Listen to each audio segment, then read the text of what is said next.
皆さんこんにちは、コリアユです。今日は短い動画、新しい会社に転職して半年が経った最近のことをお話ししようと思います。今回は今までの転職とは違って業界も仕事の内容もガラッと変えて、スタートアップから大手に移った私、ブームランけぐりだった私がまた違う世界に飛び出したわけなので、仕事に慣れたかといえば少しは慣れてきたけど、未だにわからないことも新しく経験することも多くて、まだまだ手探り。楽しい瞬間と大変な瞬間の割合で言うと多分3対7くらい、わかんない、もしかしたら2の時もあるかもしれない。転職して2ヶ月目くらいの時に上げた動画では泣きそうになってたし、4ヶ月目には上司が休職をすることになって、そこからさらに2ヶ月が経った今、未だに褒められたと思ったらまたミスするし、誰一人周りに外国人もいない社会人生活はやっぱりしんどいなと思うこともあるし、突然事件があって夜中の12時に電話が来るわ、週末でも急な連絡が来るんじゃないかとそわそわして、半年経ったら劇的な変化があって、新しいけぐりの居場所は最高、毎日ハッピーですと言えたら動画的にはいいんですけど、現実はそんなこともなく、けぐりが干からびそうで体力的にも精神的にももう無理と思う瞬間と、今後今みたいにたまにでも仕事の楽しさで自分が潤うって感じることってあるだろうか、まだいけると思える瞬間が半々かなと。それでもね、前に戻りたいと不思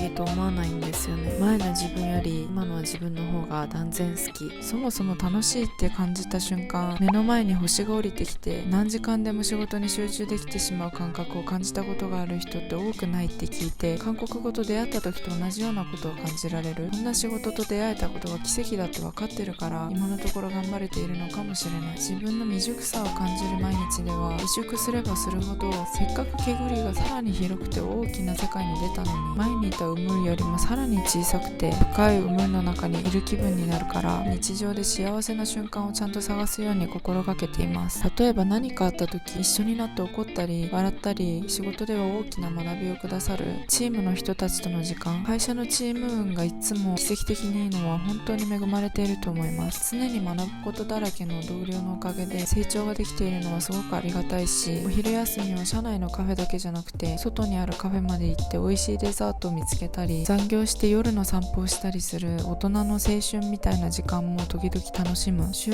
末動画編集をしない週は全力で休んだり、美味しいものを食べてほっとする。振りあゆ31歳、けぐりが勇気を出してウムルの中から出たからこそ見られた景色、今だから出会えた人たちと、今しかできない仕事、今しか過ごせない時間を全力で頑張ろうと奮闘中です。つい最近インスタでこんな募集をかけたら、たくさんの方が私こんなミスしたよ、やばかったよ、なんとかなったよ、もしくはなんとかならなくて退職したよみたいないろんなエピソードをくださって、みんな人間らしくて最高だよと思いました。 AI ですらミスするんだから、人間同士やってる仕事が何もかも完璧にスムーズにできるはずないし、それに人は体力に限界もあれば感情があるんだから、時には辛くて苦しいと感じたりするのも当たり前なんですよね。私が皆さんのエピソードに元気づけられたように、私が転職してからの等身大の姿をリアルタイムで動画にすることで勇気づけられているとたくさんコメントをもらったので、大した近況じゃないけど作ってみました。今日は一日生きただけでもすごいんです。みんな偉いんです。今週頑張った皆さんもお疲れ様でした。明日のことは明日の自分に任せてゆっくり休みましょう。また来週も適度に頑張りすぎずファイティング。